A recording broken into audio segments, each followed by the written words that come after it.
হযরত নবী করিম সাল্লাল্লাহু আলাইহি ওয়াসাল্লাম ইরশাদ করেন যে যদি আল্লাহ তাআলা ব্যতীত অন্য কাউকে সিজদা করার নির্দেশ দিতেন, তাহলে আল্লাহ তাআলা মহিলাদেরকে, স্ত্রীদেরকে নির্দেশ দিতেন যেন তারা তাদের স্বামীদেরকে সিজদা করে। আর একটা হাদিসের মধ্যে আল্লাহর হাবিব বর্ণনা করেন যে যদি কোনো মহিলা আল্লাহ তাআলার ফরজ হুকুম আহকাম সমূহ যথাযথভাবে পালন করেছে আর স্বামীর এমন সেবা করেছে, স্বামীকে এমন ভাবে খুশি করেছে যে তার মৃত্যুর সময় তার প্রতি তার স্বামী সন্তুষ্ট, তাহলে আল্লাহ তাআলা তার জন্য জান্নাতের দরজাগুলো খুলে দিবে। সুবহানাল্লাহ। আল্লাহর হাবিব আরেকটি হাদিস বর্ণনা করেন যে স্বামীর জন্য স্বামীর প্রতি স্ত্রীদের হক। এই প্রসঙ্গে দুটি আপনাদেরকে আমি শুনেছি। আরেকটি হাদিস আল্লাহর হাবিব হযরত রাসূল করিম সাল্লাল্লাহু আলাইহি সাল্লাম ইরশাদ করেন যে যদি কোনো স্বামী তার স্ত্রী সম্পর্কে বৈধ ব্যাপারে কোনো একটা বিষয়ে রাগান্বিত হয়েছে, মনক্ষুণ্ণ হয়েছে, আর স্ত্রী এই জেদের উপরেই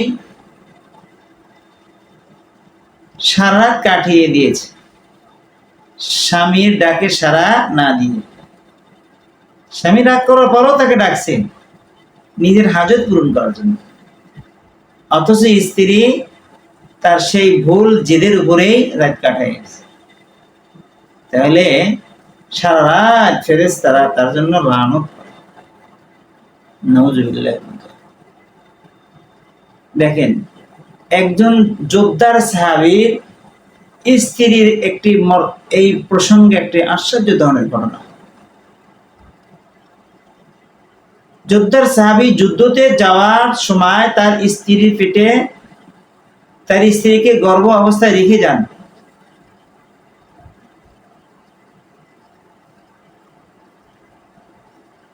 যুদ্ধ শেষে আসার আগে খবর দিয়েছে, খবর হয়েছে যে তারা আগামীকাল আসতেছে। তো আসার কয়েক ঘন্টা আগে ওই যোদ্ধার সৈনিকের স্ত্রীর পেট থেকে যে ছেলে সন্তান হয়েছিল তার আসার কয়েক ঘন্টা আগেই মৃত্যুবরণ করে। তখন ওই মহিলা চিন্তা করলেন যে যদি এখন আমি আমার স্বামী আসার সাথে সাথে তাৎক্ষণিক তাকে জানিয়ে দেই যে আল্লাহ তাআলা আমাদেরকে যে একটা ছেলে সন্তান দিয়েছিলেন তারা নিয়ে গেছে, তাহলে তো আমার স্বামী অস্থির হয়ে পড়বে, ভেঙে পড়বে, অথচ তিনি তো অনেকদিন পরে আসতেছে আমার কাছে, তার শারীরিক একটা চাহিদা এটা পূরণ হবে না, আমার হক আদায় হবে না। তখন এই ভেবে তিনি তার ছেলেকে ভালো কাপড় দিয়ে ঢেকে রাখলেন। এরপর স্বামী আসার পরে সালাম কালাম হলো, স্বামী জিজ্ঞাসা করলেন তোমার পেট থেকে কি হয়েছে? আল্লাহ তাআলা ছেলে সন্তান দিয়েছে। ছেলে কোথায়? স্ত্রী জবাব দিয়েছিলেন আরাম করতেছে। এতে স্বামী ভাবলেন হয়তোবা আসলে আরাম করতেছে, ঘুমাচ্ছে।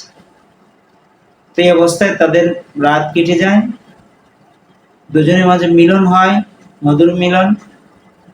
এরপরে রাত শেষে ফজর নামাজের পরে স্বামীকে স্ত্রী বুঝাচ্ছে, দেখো স্বামী, কোনো ব্যক্তি যদি আপনাকে কোনো জিনিস আমানত স্বরূপ দেয়, সেই আমানত যদি সে পুনরায় ফিরে চায়, আপনি তাকে রাগান্বিত হয়ে দিবেন না সন্তুষ্ট হয়ে? স্বামী বলল অবশ্যই সন্তুষ্ট হয়ে দিব, তার মাল তাকে দিয়ে দেব। তখন স্ত্রী বললেন, দেখেন আল্লাহ তাআলা আমাদেরকে একটা ছেলে সন্তান দান করছিলেন, কিন্তু সেটা আপনি আসার কয়েক ঘন্টা আগে মৃত্যুবরণ করেছে। স্বামী বললেন, তো তুমি আমাকে আগে বললে না কেন? তো স্ত্রী ভেঙে বললেন যে আপনি এতদিন পর আসতেছেন, আপনার তো একটা হক আছে। তা আমার মনে তো বেদনার সাগর এর পানি এরকম ভাবে তরঙ্গ শুরু হয়ে গেছে, সবকিছু আমি চাপা দিয়ে রেখে আপনাকে আপনার হাজত, আপনার চাহিদা পূরণ করার জন্য আমি আপনাকে বলে দিই। তো ওই সাহাবী হযরত রাসূল করিম সাল্লাল্লাহু আলাইহি সাল্লামের কাছে গিয়ে ঘটনা যখন বললেন, আল্লাহ নবী দোয়া করলেন, আল্লাহ তাআলা তোমাদের যে আজকে রাতে মিলন হয়েছে, এই ওসিলায় ছেলের পরিবর্তে আল্লাহ তাআলা আমার একটা যেন হক্কানি হাফেজ আলেম হতে পারে, এরকম একটা নেককার সন্তান, একটি নেককার সন্তান যেন তোমাদের কারো বাঁধা। আল্লাহ পাকের হাবিব হযরত সাল্লাল্লাহু আলাইহি সাল্লামের দোয়ার বদৌলতে তাদের বংশ থেকে এমন একটা ছেলে সন্তান হয়েছিলেন, যেই ছেলে সন্তান হাফিজে কোরআন, হাফিজে হাদিস, জলিল কদর হুজুর। তো এবার চিন্তা করে দেখুন, সাহাবী স্ত্রী, সে স্বামীর কত ভক্ত, স্বামীর হক আদায় করার জন্য সন্তান হওয়ার পরে মৃত্যুবরণ করেছে, এটাকেও গোপন রেখে স্বামীর হক আদায় করছে। আর আজকে আমরা এমনিতেই স্বামীর সাথে, স্বামীর কথা, স্বামীর ডাকে সাড়া না দিয়ে রাত কাটায়। আমাদের মধ্যে এই জন্য তো ফাটল সৃষ্টি হয়। এখন নাকি বারবার স্ত্রী স্বামীর হক আদায় ডাকে সাড়া না দেয়, তখন শয়তান তো মাঝে আছে, তখন স্বামীর ওই অন্তরকে অন্য এক মহিলার দিকে ধাবিত করে। এভাবে পর্যায়ক্রমে তাদের মাঝে ফাটল সৃষ্টি হয়, তালাকের কি হয় পর্যায়ে এসে যায়, অথচ ছেলে সন্তান হয়েছে। ইংলিশে একটা প্রবাদ বাক্য আছে, যেটা আমি বাংলা বলতেছি, যে হাত দ্বারা প্রাসাদ তৈরি হয় আর হৃদয়ের দ্বারা সংসার তৈরি। সংসার কি হয়? আবাদ হয় হৃদয়ের দ্বারা। একটি আশ্চর্যজনক ঘটনা শুনে, এক বেচারা অনেক অপরূপ আর সুন্দরী, অনেক অনেক সুন্দরী, কিন্তু তার স্বামী অনেক কুৎসিত, কালো, অসুন্দর। এই স্বামী তার স্ত্রীর রূপরেখার দিকে একদিন তাকে খুশি হয় মুচকে হাসি দিচ্ছে, আমার স্ত্রী কত সুন্দর, আলহামদুলিল্লাহ, আল্লাহ তাআলা আমাকে অনেক সুন্দর একটা স্ত্রী আমাকে মাফ। এই দৃশ্য দেখে, অবস্থা দেখে স্ত্রী বলতেছে আমরা দুজনই জান্নাত। সুবহানাল্লাহ। স্বামী জিজ্ঞাসা করলে কি করে, কিভাবে আমরা দুজনই জান্নাত হলাম? স্ত্রী বুঝাচ্ছেন যে এই জন্যই আমরা জান্নাতি, আপনি আমাকে পেয়ে খুশি হয়ে গেছেন, আল্লাহ তাআলা আমার মতো স্ত্রী আপনাকে মিলাইছে, এত সুন্দরী, তা আপনি শুকরিয়া আদায় করে হাসতেছেন মিষ্টি মিষ্টি। শুকরগুজার বান্দার জন্য জান্নাত বাজেট। সুবহানাল্লাহ। আর আমি আপনাকে পেয়ে ধৈর্য ধরে আছি, আর আমার মতন অপরূপা সুন্দরী তো আপনার চেয়ে হাজার গুণে একটা সুন্দর ছেলে পেতাম, ইচ্ছে করে পাইতাম, তা না পেয়ে আপনাকে নিয়ে আমি ধৈর্য ধরে আছি। ইন্নাল্লাহা মাআস সাবিরিন, ধৈর্যশীলের সাথে আল্লাহ আছে, তার জন্য জান্নাত বাজেট। অতএব আমরা দুজনেই জান্নাতি। সুবহানাল্লাহ। হযরত নবী আকরাম সাল্লাল্লাহু আলাইহি সাল্লাম হাদিসের মধ্যে আসছেন, একদিন বাসায় ফিরলেন, ফেরার পরে দেখলেন ঘরের বাইরে থেকে দেখতেছেন প্রবেশ করার আগে আম্মা জান আয়েশা সিদ্দিকা রাদিয়াল্লাহু তাআলা আনহা পানি পান করতেছেন। তখন এটা দেখে হযরত রাসূল করিম সাল্লাল্লাহু আলাইহি সাল্লাম বললেন, আয়েশা তুমি পানি রেখে দাও, কিছু পরিপূর্ণ খেও না, পান করিও না। আম্মা জান আয়েশা সিদ্দিকা রাদিয়াল্লাহু তাআলা রেখে দিলেন।